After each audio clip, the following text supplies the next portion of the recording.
a wonderful evening to wander, friend. Laura and I were talking a little bit earlier, and we realized we're on 5 full years of traveling full time.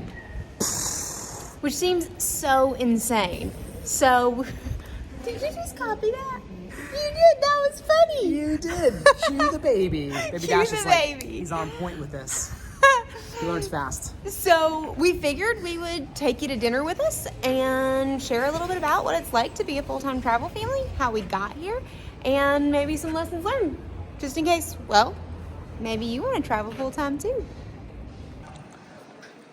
What do you think about tapas for dinner, Dash? Now, while Dash hasn't been around for the entire full years, obviously, he has already seen 21 U.S. states, and he's on his 3rd country, about to add his 4th and 5th country in the first 10 months. So this little dude is already quite the traveler. What do you see, little man? Yeah. Ooh, all the fun things. Chances are he just sees food. He loves food. You see mommy back there? Yeah. Don't worry, man.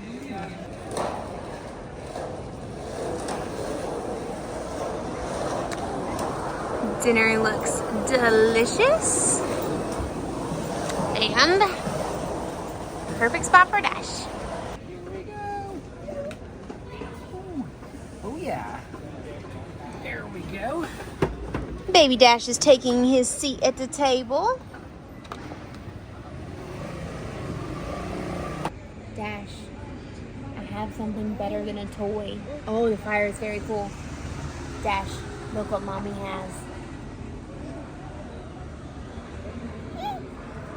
Do you want this? Yes. Orange is your favorite food? Yeah, that's a yes. Dash could consume 1,600 oranges a day. They're his favorite food on the entire planet.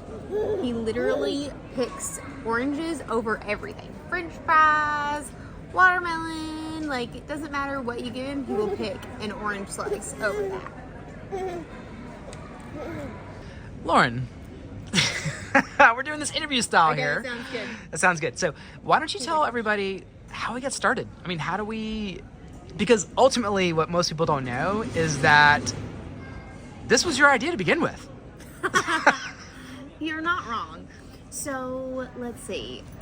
Probably about 6 years ago, Daniel and I went to... It was a marathon, right? Like What we city were was it? We were in Savannah running the Savannah Marathon. Yes. So we were in Savannah. Daniel ran the Savannah Marathon with one of his best friends. And what happens post-marathon is usually very, very lazy. And so we happened to be in between a Netflix show. Like we didn't have one to go to. And because of that, we ended up turning on a documentary called The Minimalist. And if you've seen it, leave a comment below because it's amazing. And if you haven't seen it, put it on your list of things to watch.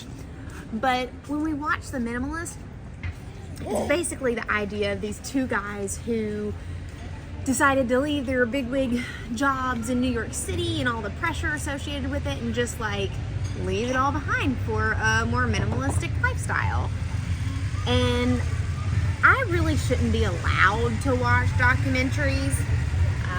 The last time, or the time before that, when we watched the documentary, it ended up meaning we gave up meat. So That is true. That was called Game Changers, by the way, in case anybody's curious. That was Game Changers. And so I was all in.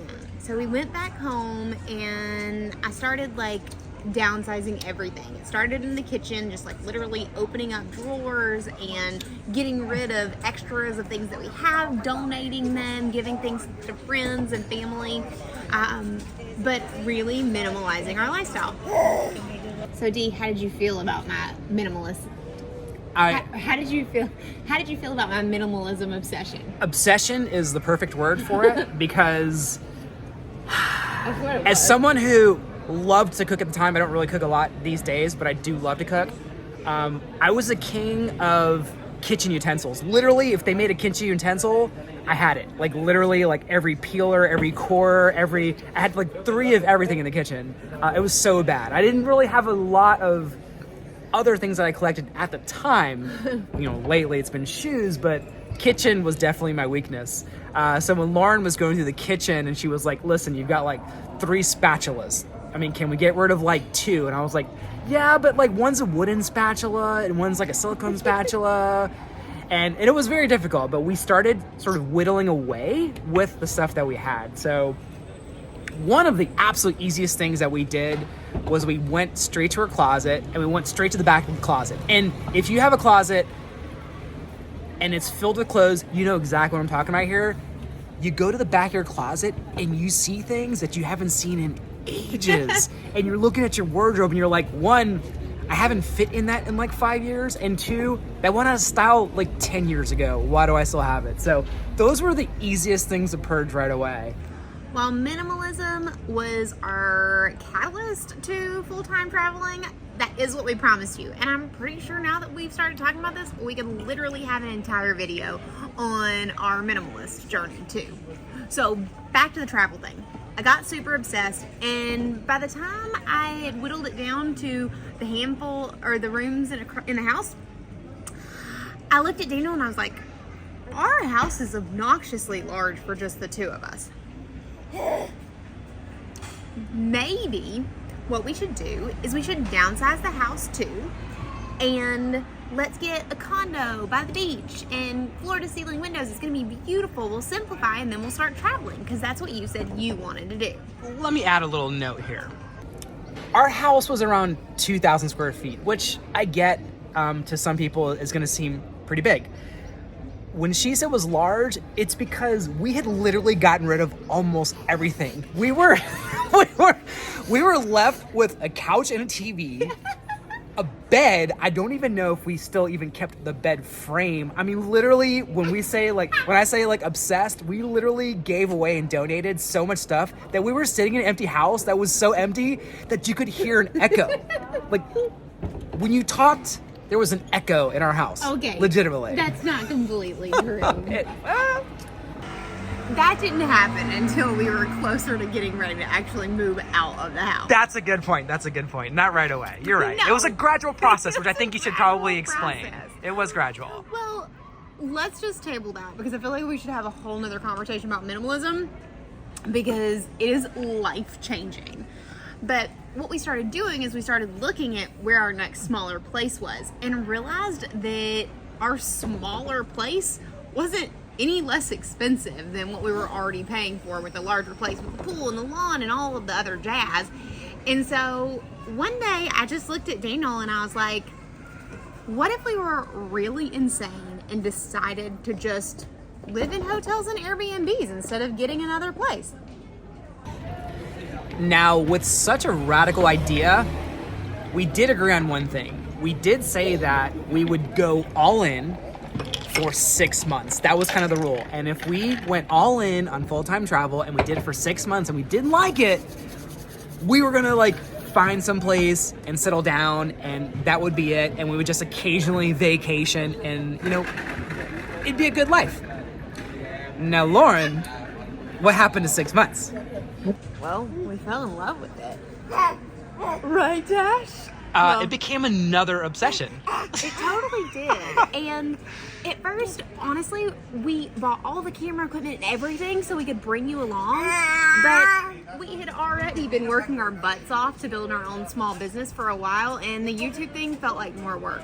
So we skipped that and just started traveling. We spent time in Central America. We spent time in Europe. We spent time out west. And we just kind of went wherever the wind seemed to take us, and worked remotely while we did it. Now, we did do some, but we didn't shoot YouTube video. We definitely did document some things, and we did that on Instagram.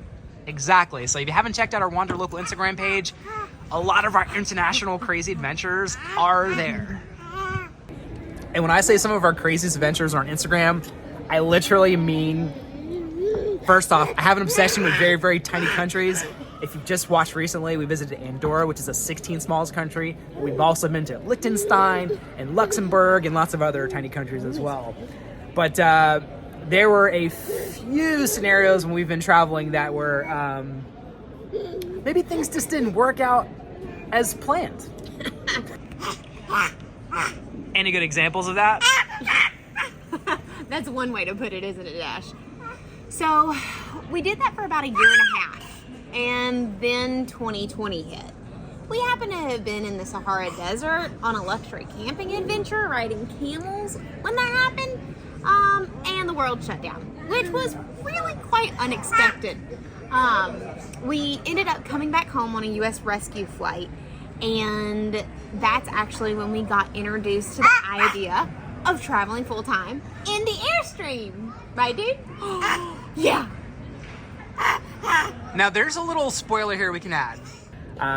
Because we have an advertising agency that specializes in communications, when we got stuck in Africa, we found ourselves, stuck there with lots of Americans that had very specific needs that needed to be addressed. For instance, people that had special needs children. There was the pregnant mother there. There were elderly people running out of medications because there were absolutely no flights. Everything was scrubbed. So we did a press release that got picked up by hundreds of news outlets. And ultimately we wound up on like every major news outlet, really across the globe, because we're even on like Univision in certain Spanish-speaking countries as well. So there's the spoiler alert. If you actually Google Lauren Davenport, which is her maiden name, and Daniel Fernandez, there's probably some articles you can find and videos even from when all that happens. But back to our story. So when we got back home, we moved in with my dad, because one of the drawbacks of full-time travel is that if you don't have a home base, like we didn't, because we were spending our normal home base money on travel, well, when what hits, you don't really have anywhere to go. And we expected that, like everybody else, I think, that the world would just go back to normal. And a few months later, we were still living at my dad's house and decided that as full-grown adults, that probably was inappropriate. So we needed to figure out our next travel step. And that's when we got introduced to the Airstream team and RV life. Now, how that whole Airstream thing went down is kind of cool, because they'd seen our stories. We had a mutual acquaintance through DuPont Registry that reached out to them to set up the meeting. And we just really pitched them on an idea. And the idea was that we were going to travel the country in a new RV and document our journeys. And they were crazy enough to give us, Lauren and Daniel, an RV as a loaner for a few months with zero experience. So kudos to the Airstream team. They brave. Are one, brave, and two, awesome for trusting us with that, despite having zero RV experience. That is when we truly started to document everything on YouTube. And a lot of you may have found us when we first started doing the YouTube thing back in the early Airstream days. Yeah. Okay, so we got basically French fries with a really yummy sauce on them. It's like bravas, patatas bravas. Potatoes bravas, yeah. Potatoes bravas. Look at this. Check this out. So sometimes they come in little potato wedges. Sometimes they're like French fries, but either way, these are really tasty. They are delicious every single time. Yep, 100%. So we moved into the Airstream, which was a whole nother level of full-time travel. Which, like the first time, we said we would give it 6 months. 6 months of RV life, and then, if we liked it, but we didn't really have any experience. No, but that's kind of a life philosophy for us. When Sure. you try anything that's different or hard, always give it 6 months, because, well, you need enough time to settle into the change, see how you really feel about it. So 6 months into the RV thing, thanks to you, we didn't die. Pretty sure it was the reason that most of you, if you're an OG, you probably watched because you were a little concerned that we might die. But it was A couple of close calls, Texas freeze, things like that. Mm-hmm. But we fell in love with the RV lifestyle.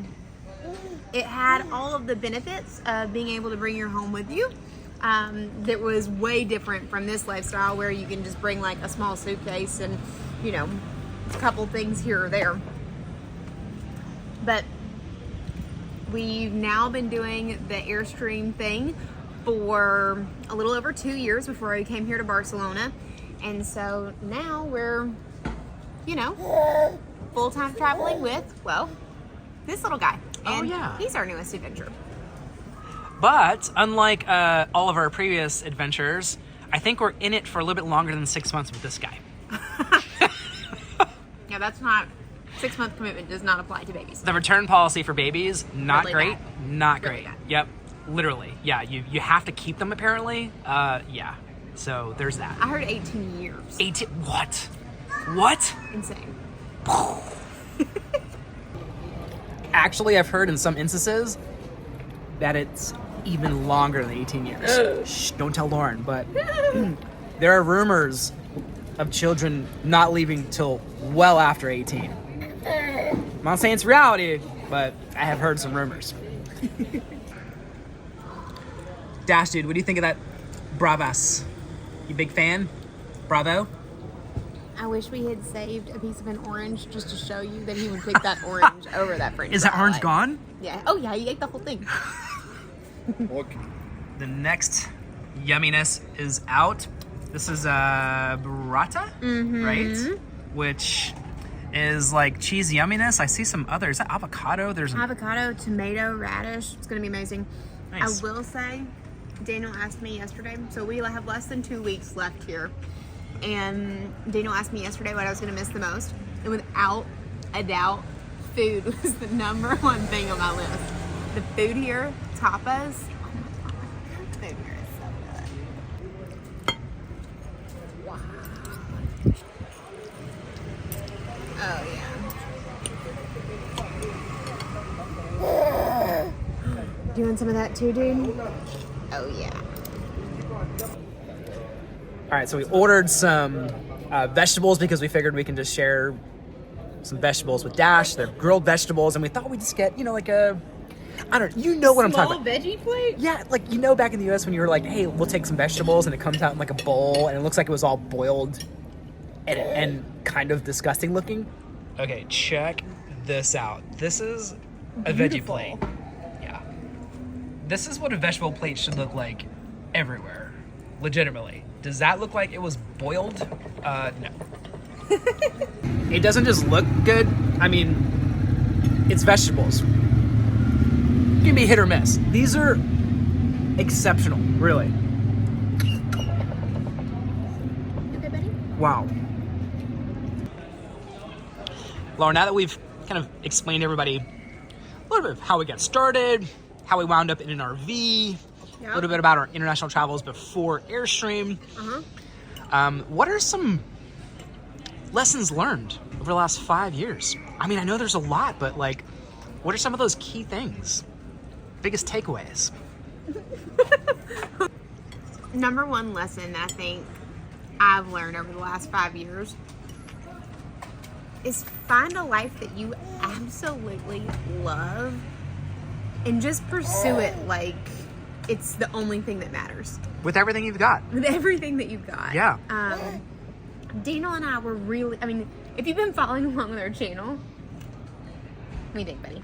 If you've been following along on our channel for very long, you know we are positive, upbeat people.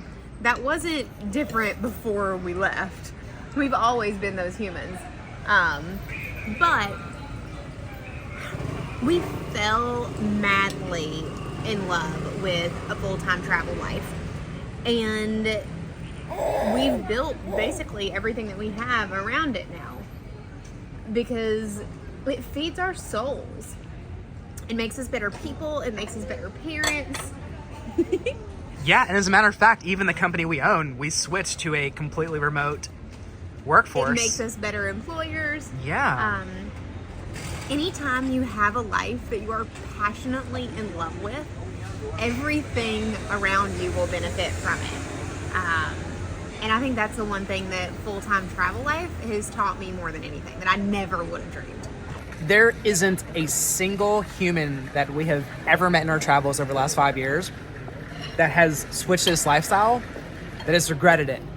Legitimately, the only regret that full-timers have that we've met, whether it be internationally or even in the US, is that they didn't start sooner. And it wasn't that they were, retirement age and just, leaving their careers.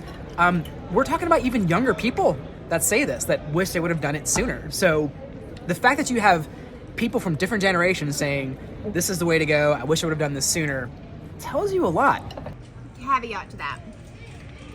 A life you love does not have to be full-time travel life. We have friends who are passionately in love with their jobs in a small town and, having their family, and like, it doesn't matter what the definition of a life you love is, just that you really make the effort to find that. Because I don't think that the way we live is for everyone. Like, some people it would drive mad. There are weird idiosyncrasies about the life we live. That's probably a really, really good thing to talk about. Like, some of the weird things about travel life that are totally negatives. There definitely are. Yeah, there are definitely some negatives. It's not definitely all kittens and rainbows. Yeah. There definitely are. What are some of the biggest drawbacks to you, D? There are some drawbacks to both international travel or traveling with an RV. So, for instance, when you're traveling with an RV, if you enjoy like power hour showers like I do, you're not getting that. I mean, you're gonna have to take, or also called Hollywood showers. You're gonna have to take those Navy showers that are like quick in and out. Granted, they have like endless water heaters and things like that, but the reality is, It's not the same. it's not the same as like sticks and bricks shower. And probably a lesser known secret is that campers just don't shower as much. So if you're used to showering like 7 days a week, the reality is most RVers don't shower 7 days a week. Some probably still do. The downside to international travel is that you're bringing everything that you need with you. And there are definitely going to be scenarios where you've left something because you forgot to pack it, regardless of whether you made a list or not. And you do have to buy things when you get there occasionally. I've had to do that on several occasions where I forgot to bring like a belt or even a pair of shoes. I've had that happen before. Where we're going to a formal event and I had no dress shoes. I had just sneakers, so we had to pick something up quickly there. But Those things are minor. those things are minor. Probably the number one drawback is that you don't get to see your friends and family as much as you used to when you were in your sticks and bricks. So you have to be a little bit more intentional about creating those moments. Now, the pro is that you're more intentional about creating those moments with your friends and family. So when you do spend time with them, it's quality time.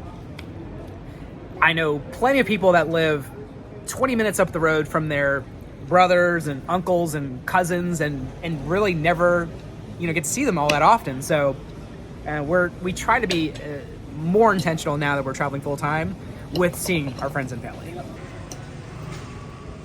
But we just make boundaries around it. So, for example, over the last year, we've decided that one of the things that we want to do is spend more time with our parents. Because, well, the reality is that they won't be here forever. So every 3 months, we're flying back or driving back to Florida or Nashville to spend time with them. Because that's intentional time that we want and cherish. What are some of the other things to think about?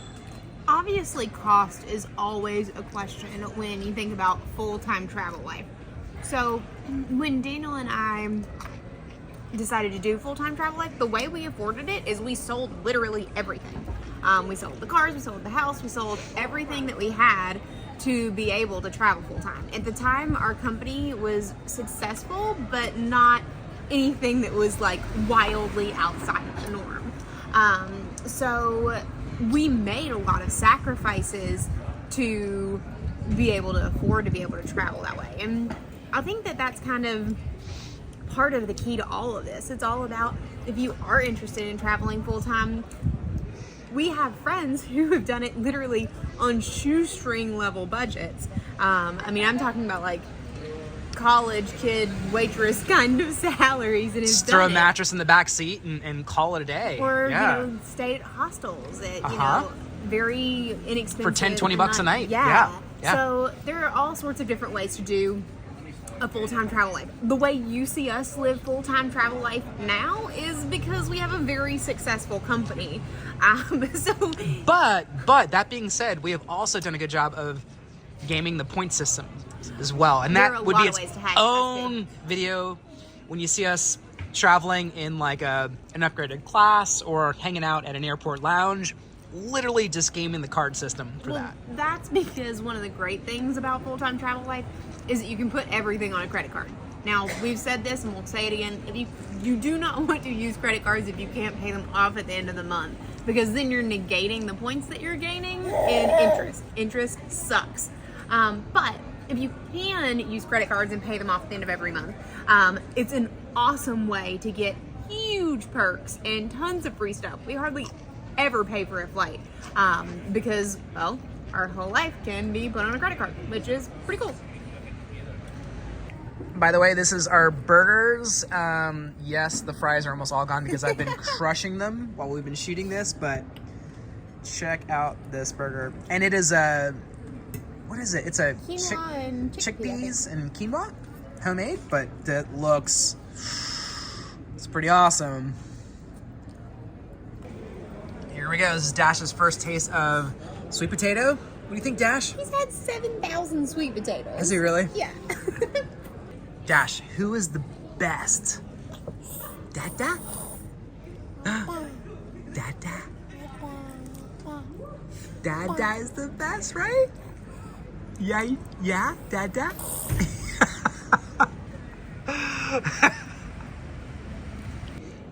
So we've talked about the elephant in the room, about how much like it costs to travel a little bit and what, all that fun stuff. Yeah. But there's another elefante in the room. What's it like traveling with a baby? Different. When we first started traveling internationally, we legitimately had 2 international carry-on suitcases and 2 backpacks, and that was it. And we could go for months at a time, no issues whatsoever. With Dash, it's add an element to it. There are things that we know we wanted to do with him, so we were intentional about those things.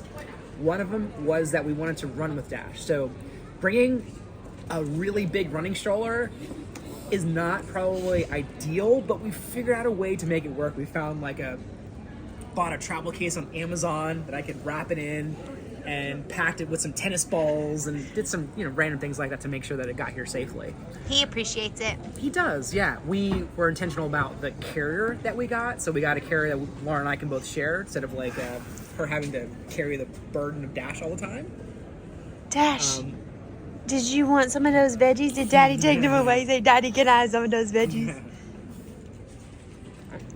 Oh, here you go. Ooh, sweet potato. Apparently you've had it 100 times and I just didn't realize it. Here you go. Yeah. Dummy. You don't have to share with me. You can have it. I appreciate you offering, though. That's his new thing. He offers whatever he's eating to you and everybody around him, which is really sweet, honestly. It's really, really sweet. Yeah. Although that didn't wind up in his mouth. Yeah, what happened to your sweet potato, dude? It's MIA. Where did it go? I know. Where did your sweet potato go? You want some? Where's this one gonna go? Yeah? You trying to offer it to me? You want me to eat it? That's for you, Dash. Down on the floor. We brought way too much stuff. But honestly, it's because we wanted to be prepared, because it was the first few times we were traveling with Dash. The reality is, and we've heard this from a bunch of you, babies don't really need that much stuff. So we don't travel as much stuff as we did in the earlier days. I mean, we're 10 months in, and we try to keep it, very minimal now.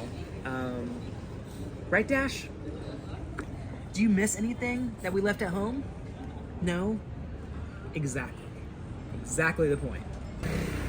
What do you think about traveling with Dash? I mean, what are some things that you feel have kind of changed since we've added our newest travel partner to the mix?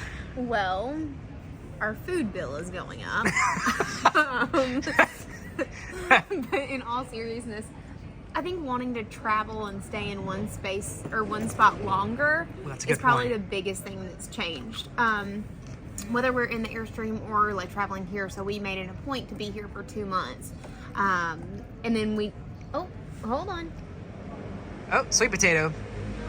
Where did that come from? You're like a little chipmunk. I thought he ate that like 5 months ago, but he's like chipmunking his food. Still working on it. Okay. You want more burrata? Okay.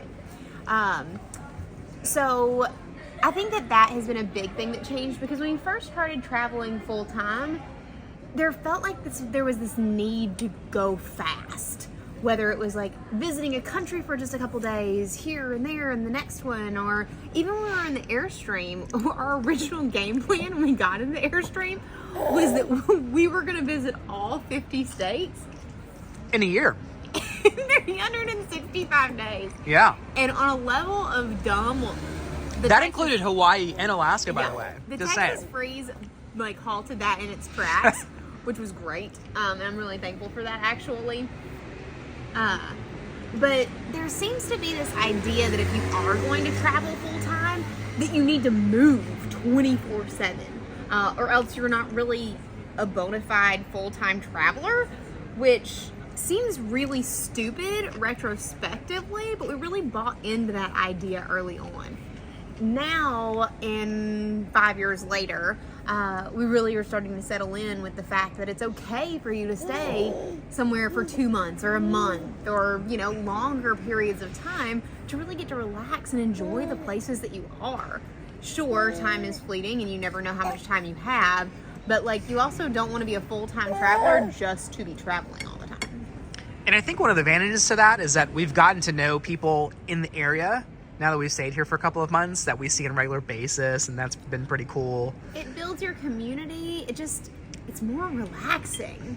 And you see more too, yeah. right? Because you have more dedicated days to just wandering, if you want to, and exploring and finding new places that, haven't yet been discovered. Yeah, and also especially if you're not retired, like we're not, you need time to work. And when you're not, or when you're moving 24/7, that's really hard and not enjoyable. We've covered how we got here, some lifestyle things about traveling with baby. The next topic really is, what next? I mean, Lauren, what do you think about that?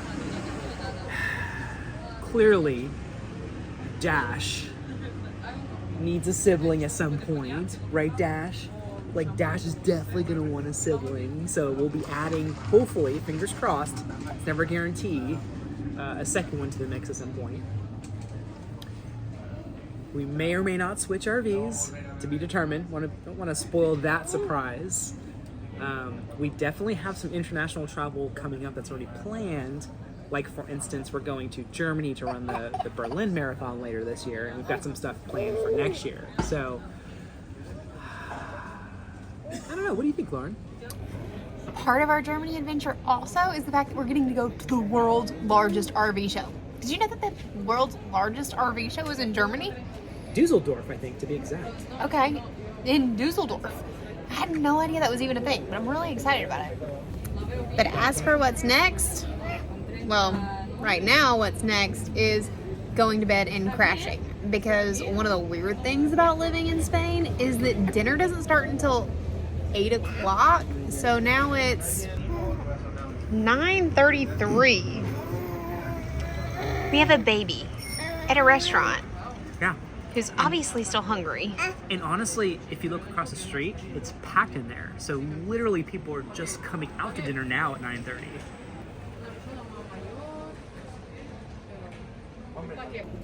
But before we call it a wrap for the evening, if you have specific questions about full-time travel, traveling with a baby, full-time travel life as a family, leave them in the comments below. But until next time, friends, make sure you wander local. Because as you know, it's good for the soul. Dash, you get away, buddy. Cue the wave. You've been doing so good in the videos. He's like, he has a French fry in his mouth, so I don't know if we're gonna get that tonight. but there's food. You gonna wave, buddy? Dash. Wave. There it is. Double wave. You're waving super too. important. Say see you tomorrow, friends.